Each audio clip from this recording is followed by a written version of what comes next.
लेकिन अल्लाह कभी भी अपने इरादे को पाए तकदीर तक पहुंचाने के लिए साजगार माहौल नहीं बनाता। अब अल्लाह का साजगार माहौल बनाएगा, उसके भेजे हुए नुमाइंदों ने कभी साजगार माहौल नहीं बनाया। आले मोहम्मद क्या साजगार माहौल बनाएंगे, उनके चाहने वालों ने कभी साजगार माहौल नहीं बनाया। साजगार माहौल हम बनाते हैं ताकि जन्नत मिल जाए, मगर आले मोहम्मद के चाहने वाले हमें इस मंजिल पर मिले कि अगर मिट्टी पर निशान खींच देते हैं तो जन्नत भेज देते हैं।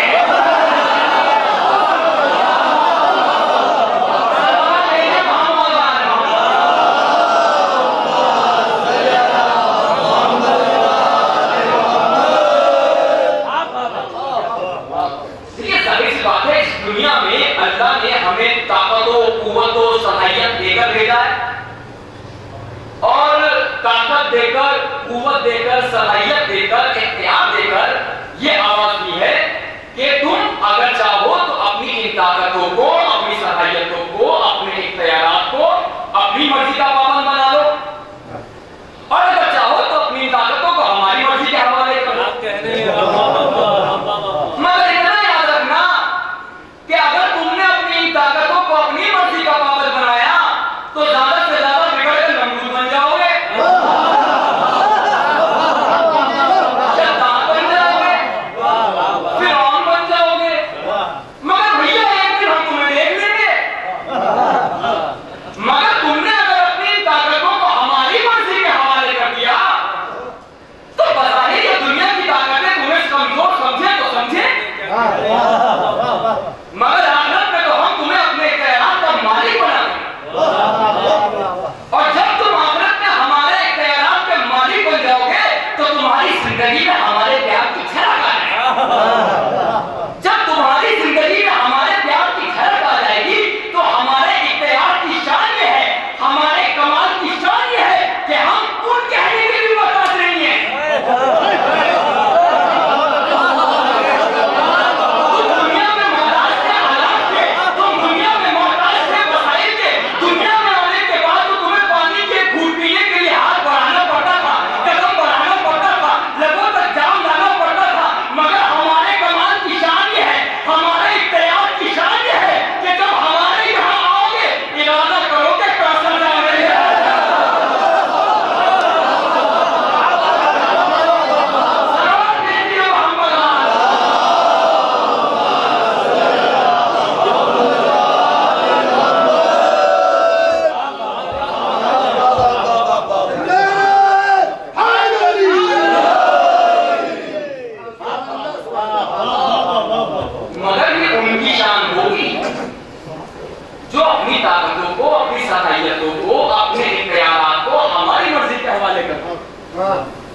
पीछे वालों को जगाएंगे। मैंने कहा परवरदिगार, ये तो उनकी शान हुई जिन्होंने अपनी ताकतों को, अपनी कुव्वतों को तेरी मर्जी के हवाले कर दिया, मगर मेरे पालने वाले ये तो बता कि अगर ऐसा का कोई हाथी हो, अगर ऐसा का कोई इमाम हो, अगर ऐसा का कोई मामूली मुत्तकीन हो, तो क्या इनकी शान और उनकी शान बराबर होगी? तो क्या इनका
ये रसूल इस्लाम ने खुद से इरशाद नहीं फरमाया।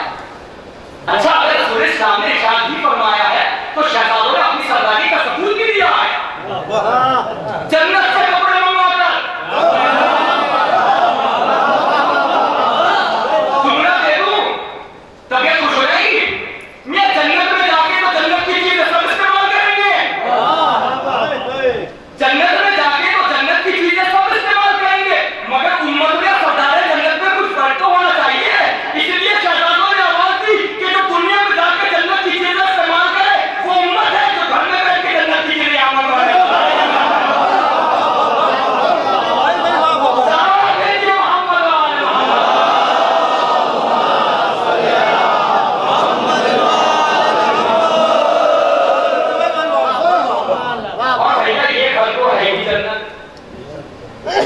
इसलिए कि यहाँ खातून जन्नत भी है, बारिश तकलीफ के जन्नत भी है, सरदार जन्नत भी है, कायम जन्नत भी है। तो हमारा इरादा टूट जाता।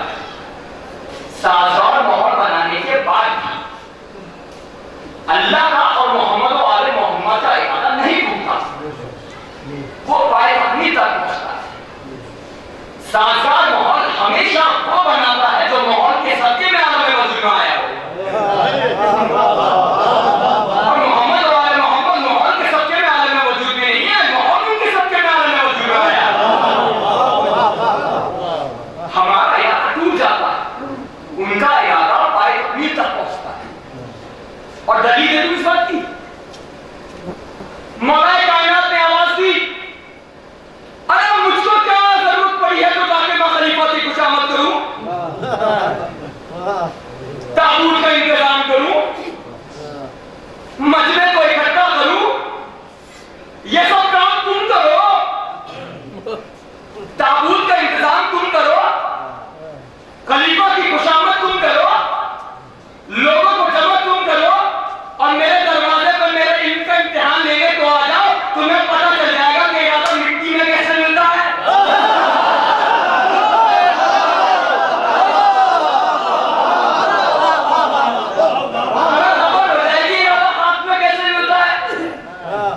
भाई इस मजमे का आने का मतलब तो ये था साजगार माहौल बनाकर कि इरादा पाए तकमील तक पहुंच जाए।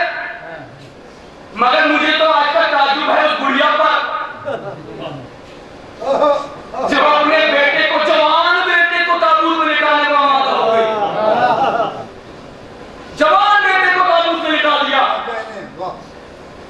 और निकालकर मौलाए कायनात के सामने ले आई, या अली नमाज़े जनाज़ा पढ़ा दो। कितनी दौलत हुकूमत ने दी होगी इस बुढ़िया को इस काम के लिए, कितनी दौलत खर्च की होगी हुकूमत ने इस बुढ़िया पर इस काम के लिए। हमें ये इसलिए कह रहा हूं क्योंकि हमने अपने समाज में इस दुनिया में आने के बाद देखा है कि अगर किसी माँ का जवान बेटा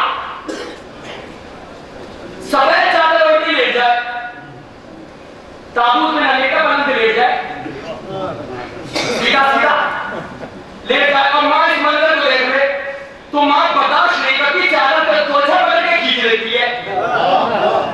क्यों? इसलिए कि सफेद चादर की मुशाबियत कफन से है।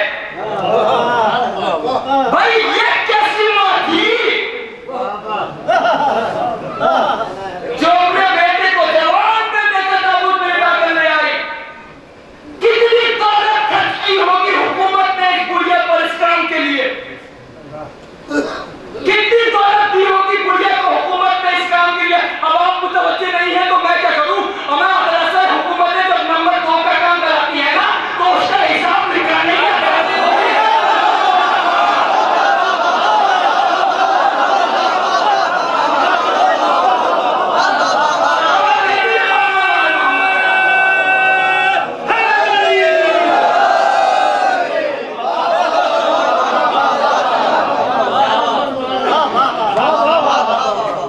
जवान बेटे को ताबूत में लिटा कर ले आई। देखिए तो सही, जनाजा नकली, इमाम असली। असली इमाम के सामने नकली जनाजा। और अगर बोली या अली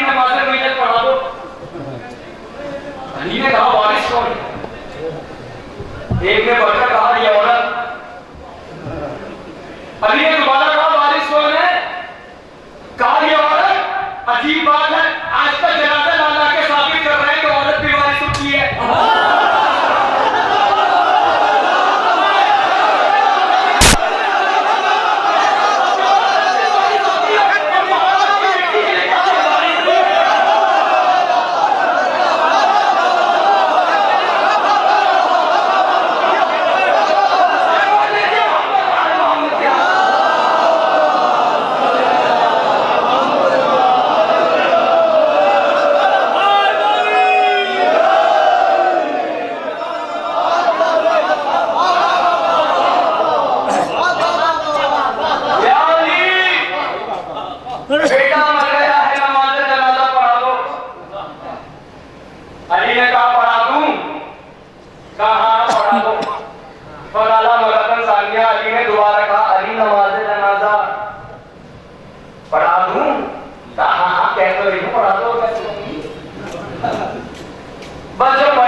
मुस्कुराते बोले पापा क्यों कर रही है, जिंदा है तो खा ले।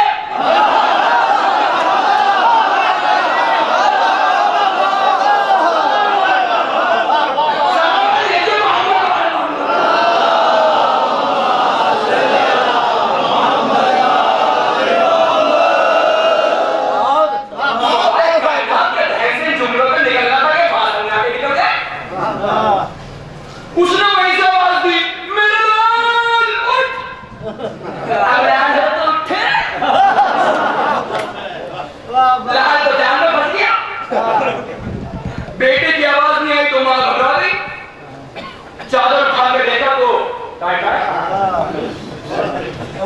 बात को यही रोक कर आप बताएं ईमानदारी से कि ये मजमा साजगार माहौल बनाकर मजमे को इकट्ठा कर जवान बेटे को ताबूत में लिटाकर मौलाए कायनात के दरवाजे पर क्यों आए?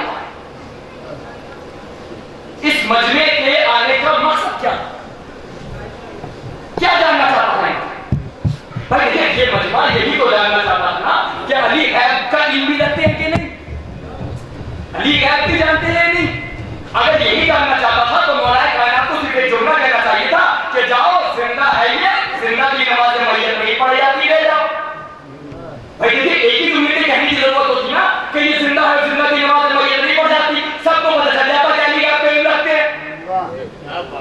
मगर मेरा सवाल यह है कि अली ने हयात को मौत में क्यों बदला? अली को एक जुमला कहना चाहिए था कि जब ये जिंदा है, जिंदा की नमाज मैयत नहीं पढ़ जाती, मेरा गैब का इम्तिहान मत ले। मगर अली ने क्या किया? हयात को मौत में बदल दिया। मैंने कहा मौला, मेरा मौला, आपका चाहने वाला आपसे सवाल कर रहा है, मौला इतना कह दीजिए कि ये जिंदा है और जिंदा की नमाज़ें मैयत नहीं पढ़ाई जाती। मौला आपने हयात को मौत में क्यों बदला? कहा नादान तुम्हें मालूम नहीं, नादान तुम्हें मालूम नहीं, मैं कह तो देता कि ये जिंदा है और जिंदा की नमाज़ें मैयत नहीं पढ़ाई जाती, मगर जब मैं ये कहता तो ये मजमा पलटता, अपने घरों में पहुंचता और अपने घरों में पहुंचने के बाद एक दूसरे से यही कहता कि यार जब हमने प्रोग्राम बनाया था ना तो कोई अली के करने वाला मौजूद रहा।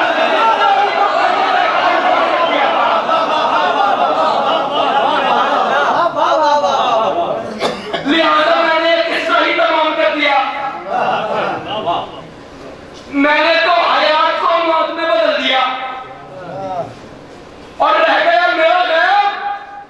तो मेरा गैब की दलील देगा मेरा गुलाम जो आएगा, बताएगा गैब किसे कहते हैं। तो अब तो मैं जुमला कहूंगा, कहे बगैर ना मानूंगा, और सिर्फ मेरी जिम्मेदारी छोड़ना है, आपकी भी है।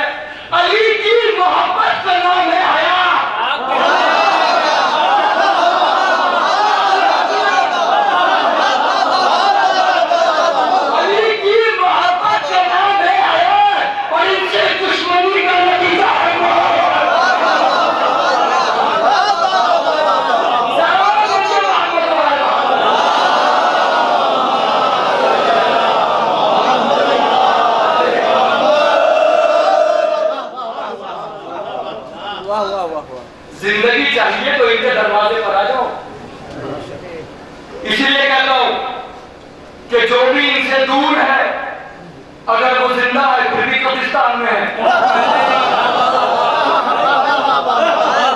अगर वो जिंदा है मगर कब्रिस्तान में है, और जिनके दिल में इनकी मोहब्बत है अगर वो जिंदा भी नहीं है तो शहीद है। और शहीद कभी मरता नहीं, शहीद तो कभी मौत नहीं आती। आप किसी भी फिरके का कोई भी मानने वाला हो उसको पूछिए कि अगर वो कोई अपने मुर्दे का खाना पकड़ के कहते हो कि सुन और समझ, इसलिए कि मौत की दो किस्में होती है, एक मर जाना, एक मर के जी जाना। मर जाने को मौत कहते हैं, मर के जी जाने को शहीद कहते हैं। सुन और समझ भाई, जिंदों से ही तो बात की जाती है, इसलिए हम अपने मुर्दों को कभी अकेले छोड़कर नहीं आते, आइमों के हवाले करके आते हैं, इसलिए कि हम जनाजा छोड़ने के आदि नहीं है।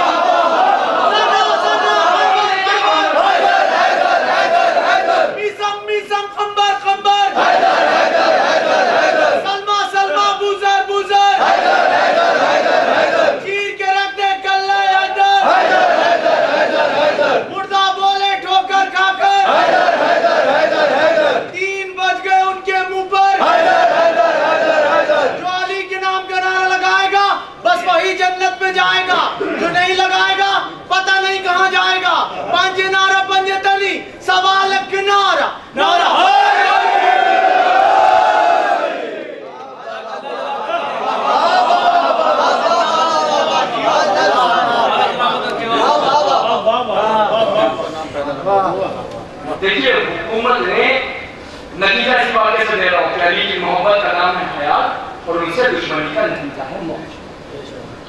हुकूमत ने बुढ़िया के सामने दो शर्तें रखी कि जिंदा बेटे को ताबूत में लेकर जा और नतीजे में हमसे इतनी दौलत पा।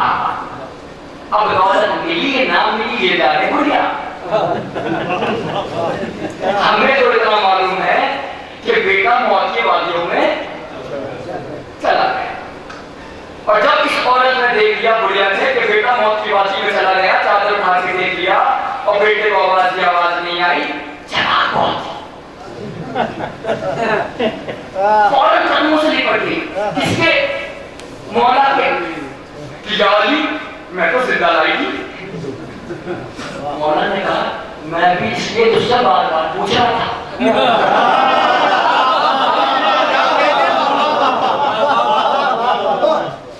जिंदा लाई, जिंदा लेकर जाऊंगी। और जैसे इसने मेरे मौला के कदमों को पकड़ा, मैंने कहा है बुढ़िया, मेरे मौला से क्या मतलब? जाओ जाकर छाती में मौत का गिरबान पे कर।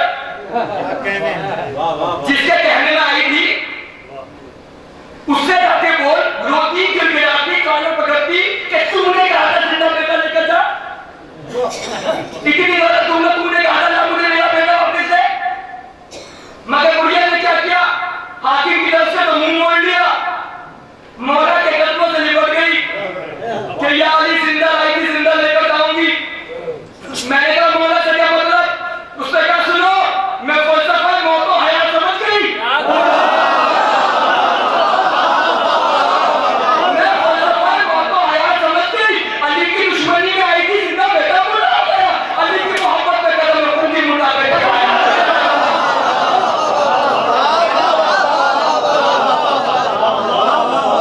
इसलिए कि मैं जान गई कि जिंदगी इनके घर में रहती है, मौत इनके घर से बाहर रहती है।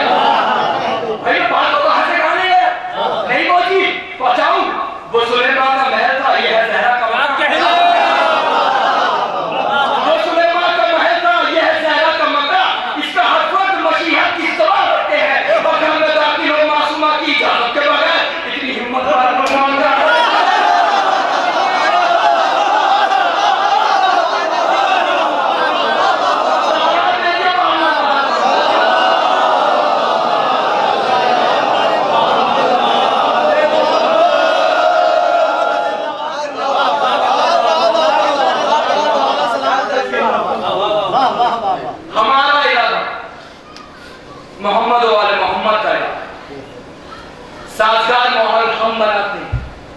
वो नहीं बना। आइए जनाब, एक और साजगार माहौल का आपको जन्नत का साजगार माहौल पेश करता हूं आपके साथ।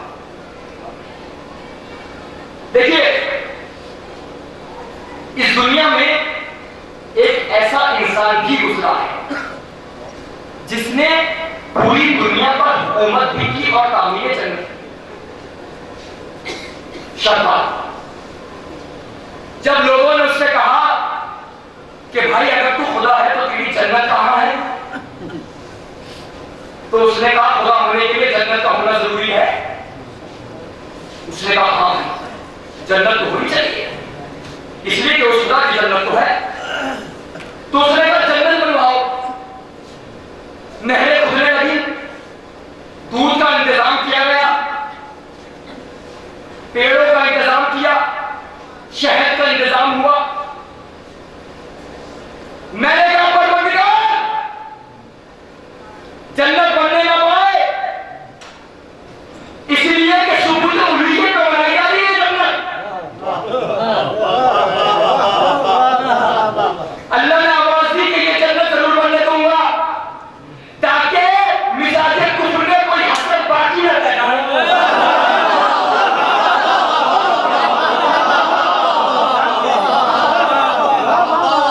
लिहाजा जन्नत बन के तैयार हो गई, और जैसे जन्नत बन के तैयार हुई उसने कहा आओ मेरी जन्नत में। मैं भी चलता हूं अपने साथ, तुम्हें भी लेके चलता हूं। तमाम सलातीन, मशीर, मुशीर पीछे पीछे चले, ये सब आगे आगे चले। मंजिलों को तय करता हुआ जन्नत के करीब पहुंचा। जन्नत के दरवाजे में कदम रखना चाहा, अभी रखा नहीं था कि वो आ गए।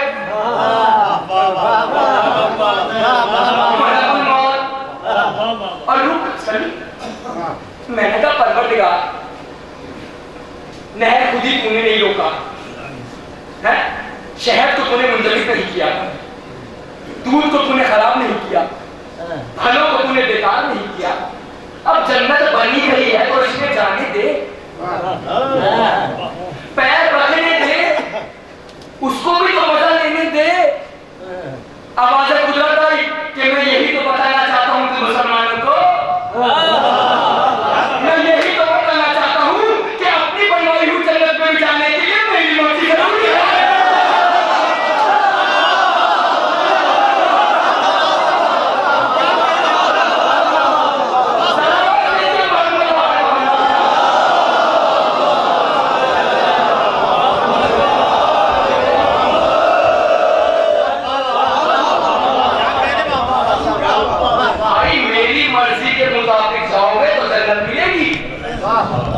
और मेरी जन्नत के बारे में सोचना भी मत। एक और सलाह भेज दे मोहम्मद।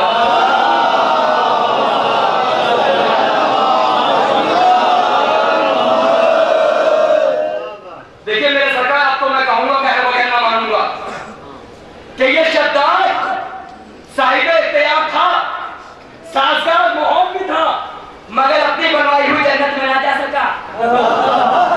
अब मैं अपने अली की बात नहीं करता, गुलाम अली की बात कर रहा हूं। ये शैतान साहिब इख्तियार था मगर अपनी बनवाई हुई जन्नत में ना जा सका, और ये मेरा अली का गुलाम था कि दुनिया में अपने हाथों से जन्नत बनाई है।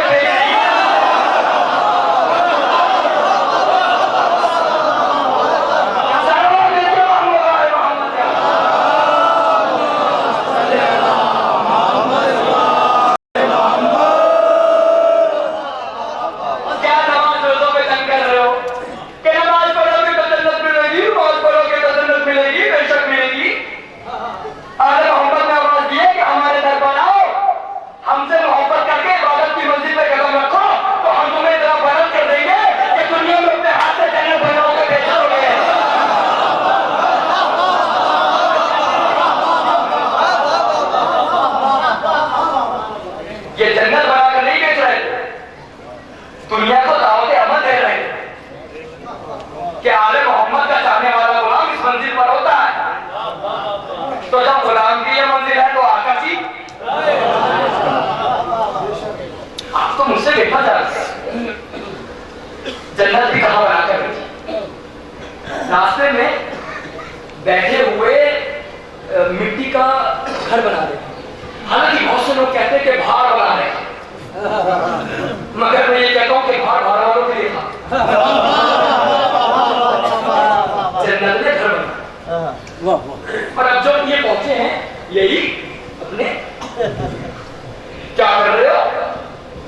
जन्नत में घर बनाऊं।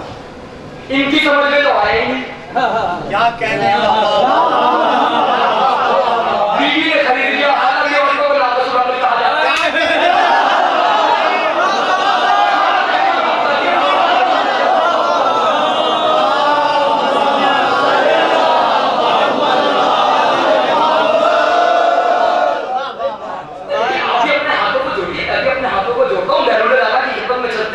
और चलने के बाद कहेंगे देखिए ये दुनिया आपको दीवाना समझे तो समझे, मगर आले मोहम्मद के चाहने वाले तो जानते हैं कि आप दानाए आले मोहम्मद हैं,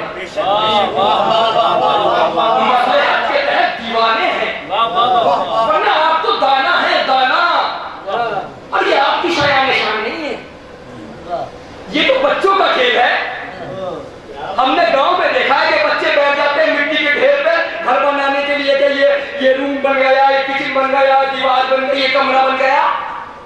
ये तो बच्चों का खेल है, ये आपकी शाया निशान नहीं है। बैलून ने जवाब दिया कि मैं यही तो बताना चाहता हूँ इस मुसलमानों को कि अगर आले मोहम्मद के गुलाम बन जाओगे तो जन्नत कुछ नहीं है, बच्चों का खेल ही है।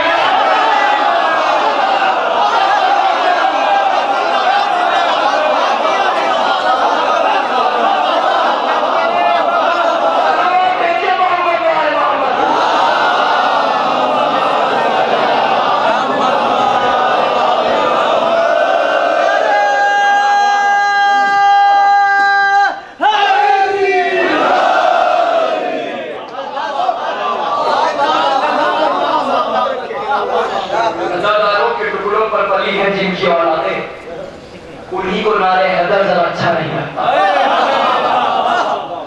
आजादारों के टुकड़ों पर पली है जिनकी औलादें उन्हीं को नारे हैदर जरा अच्छा नहीं लगता। कसूर उनका नहीं भाई, ये फितरत का तकाज़ा है, जो बदसूरत होता है उनको आईना अच्छा नहीं लगता।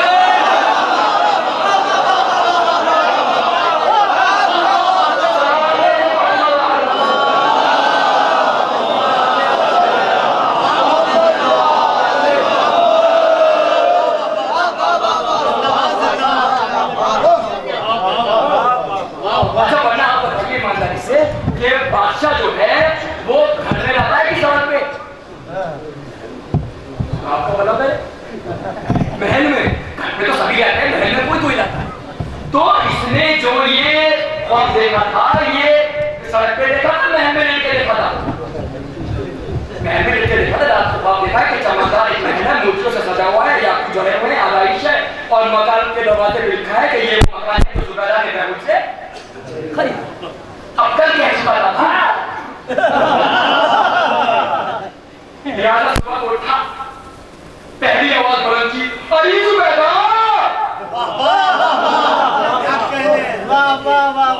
क्या आदमी उधर को चलेगी जिधर को बैलून बैठे जाते हैं? जुबैदा तो जानती कहाँ चलो, बस ये बाहर आ गया, मैं पीछे पीछे जुबैदा।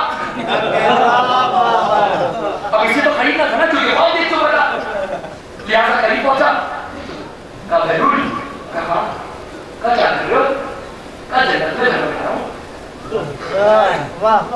का बैलून कहा, का बेचोगे? का कर ली बेचा था। पूछने की बात है, कर भी तो बेचा था। का नहीं, आज बात यह है कि मैं खरीदा है। कद्दू खरीदेगा? कहा कद्दू खरीदेगा? कहा कीमत का पूरी सल्तनत। ये टेक्नोलॉजी है, ये का तो जनता को मिल गया, आज का पूरी सल्तनत का तू देख कर ही माना है, वो तरफ पर ही माना है।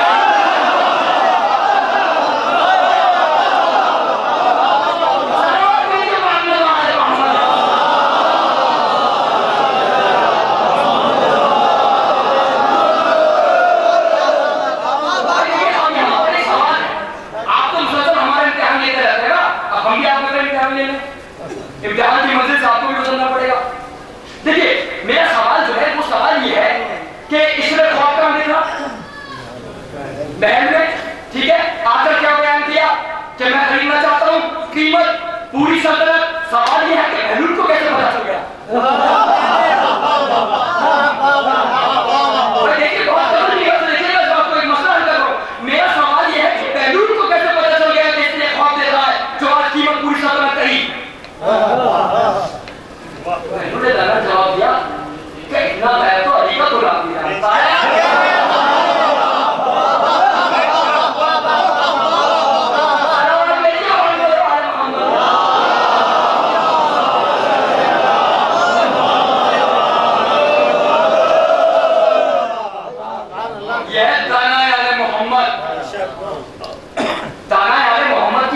क्वालिटी रही है कि वो कभी दरबारी मुफ्ती नहीं बने।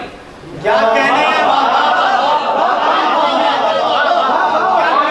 मैं आगे मैंने कभी किसी जाहिर को बर्दाश्त किया। हक है जो सच लगे बोलता बोला। दलील दूं? दलील भी सुन लो। दलील बहुत है। हारून रशीद का दरबार है, सजा सजाया दरबार है, चमचों की कमी है ही नहीं। भाई हाकिम के बाद चमचों की क्या कमी? क्या कहते हैं देश से ज्यादा गर्म होते चमचे।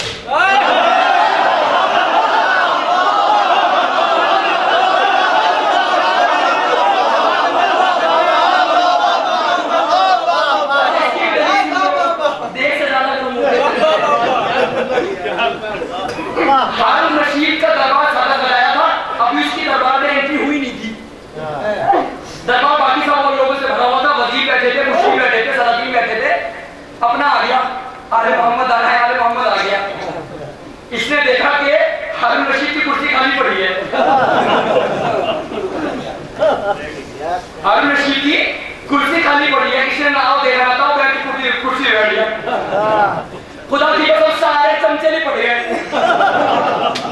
किसी ने बात की है, किसी ने गिरबान किया, किसी ने गुस्सा मारा, किसी ने लात मारी और इनको गिरा दिया।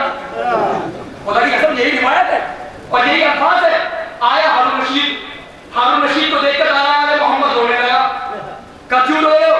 कहा तेरे सिपाहियों ने मारा, बहुत पीटा है। कहा तुमने क्यों मारा? कहा हुजूर इसने बड़ी बेइज्जती की, हुजूर के आपके मकाम पे जाकर बैठ गया, जहां आप बैठते हैं हुजूर वहां बैठ गया। कहा तुमने बड़ी बेइज्जती की, तुम्हें ऐसा नहीं करना चाहिए था। तुम पिटे इसलिए क्योंकि तुम वहां जाके बैठ गए, ना तुम वहां जाके बैठते ना तुम पिटते। क्या कहने हैं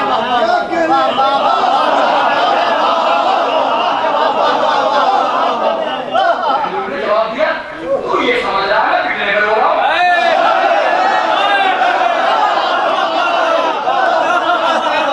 ये समझ रहा है अपने पिटने वाला मैं अपने पिटने में नहीं हूं ना मैं तेरे पिटने में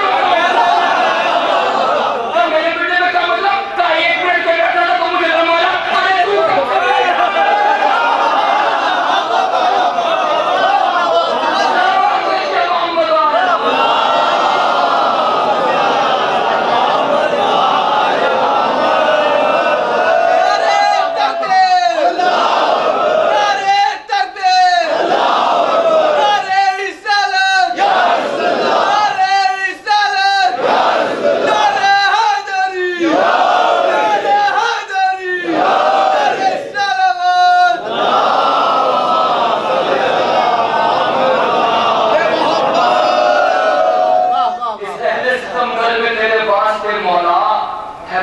दुश्वार मगर बोल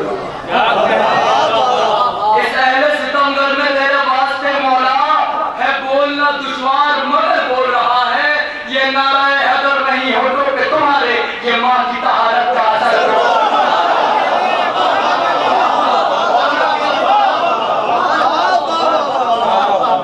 ये है दाने आले मोहम्मद जो हाकिम वक्त की आंखों में आंखें डाल कर कह रहा है, क्या तू ये समझता है कि जिसके सामने दौलत का मारो उसे नहीं कहते हैं?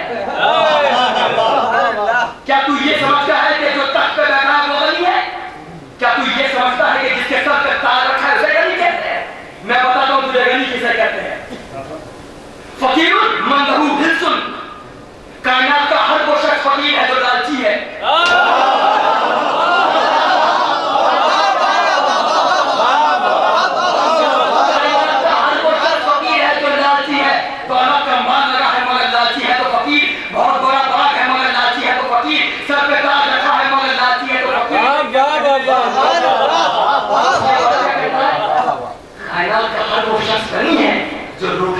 खाया खुदा का शुक्र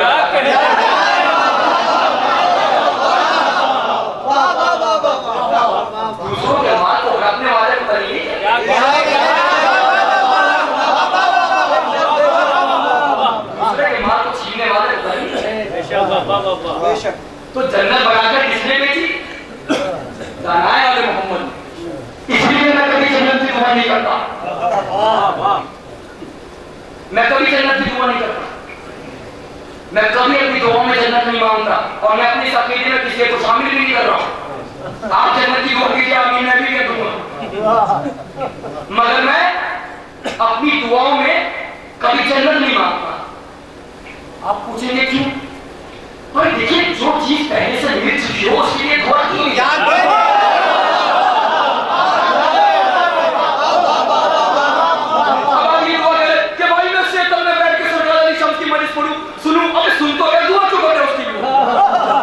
देखिए, इधर आले मोहम्मद के चाहने वाले को दुनिया में मौत आई, उधर जन्नत मिल गई।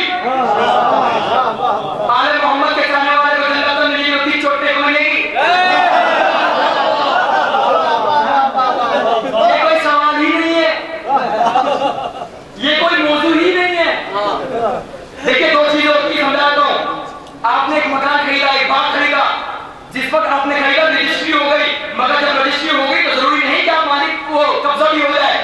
ये जरूरी नहीं कि आपने खरीद किया तो कब्जा भी हो जाए। कब्जा कभी 1 साल के बाद होता है, कभी 2 साल के बाद होता है, कभी 5 साल के बाद होता है। इधर आले मोहम्मद के चाहने वाले को मौत आई, जन्नत मिल गई। क़यामत का दिन जो है उसे वाला दिन है।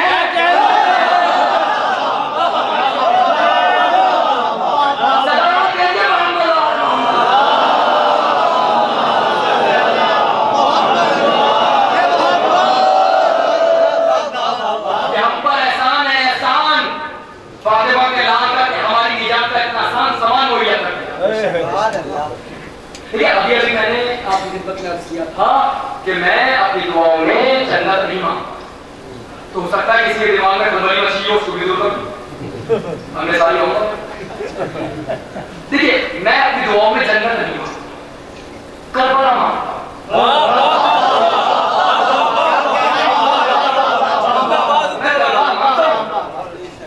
आप पूछेंगे क्यों? देखिए, चले तो हैं हम रजीब से, मंजिल है हमारी करबला। क्यों नहीं मांगता?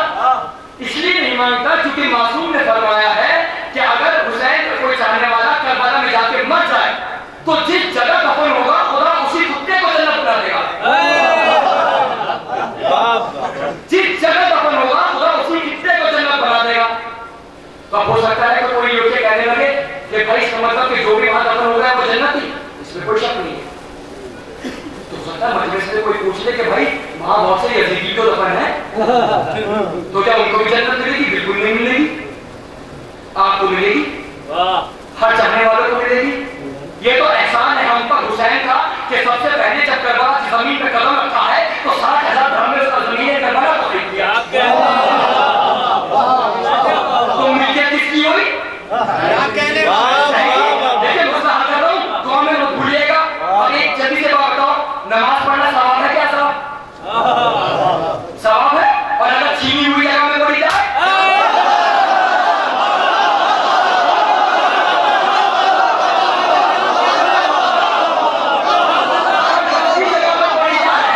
तो आजाब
अश्के गमे हुसैन की कीमत न मिल सकी। मैं सोच रहा हूं दूसरा मिसरा कैसे सुनोगे आप। अश्के गमे हुसैन की कीमत न मिल सकी, जन्नत मिली थी मैंने फकीरों को।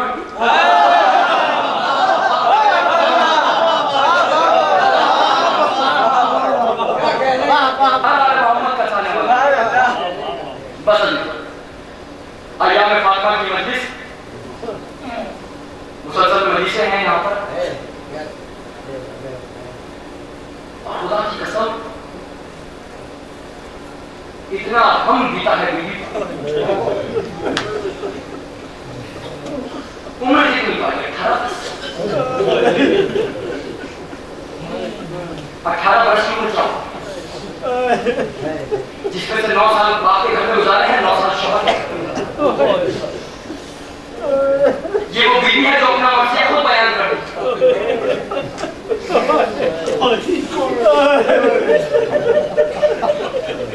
इन दिनों में अपने आप को मातम से ना रोक। हम आपके मातम को अलग नहीं कर सकते, मगर इतना मातम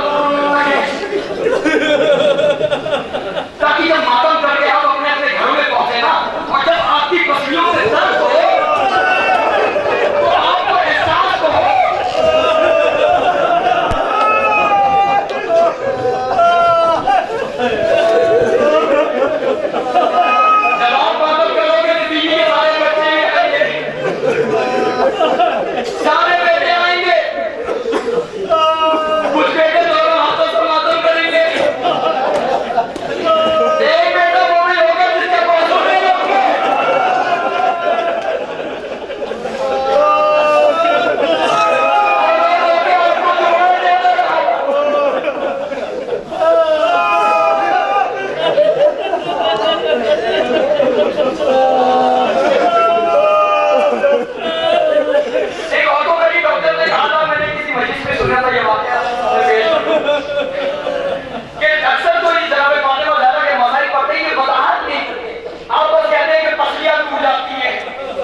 इधर इधर इधर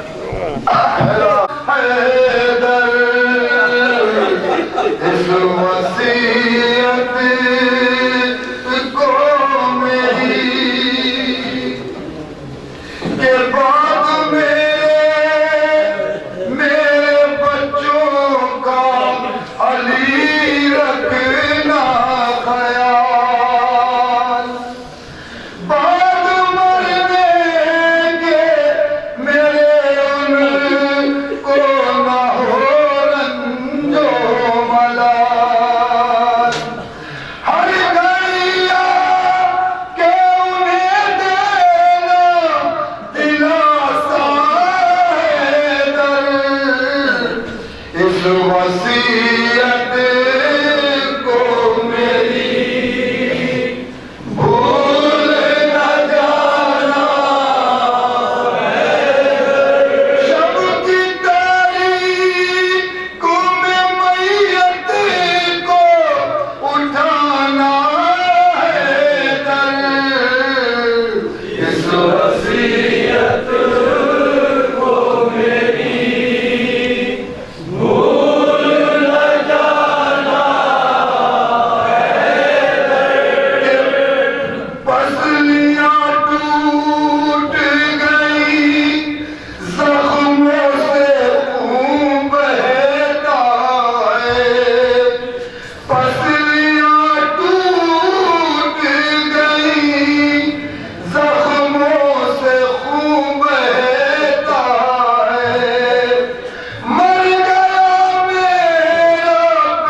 तकरीबन खासों की तवज्जो कि अरीश का पेड़ पकड़ कर जो कहेंगी पाया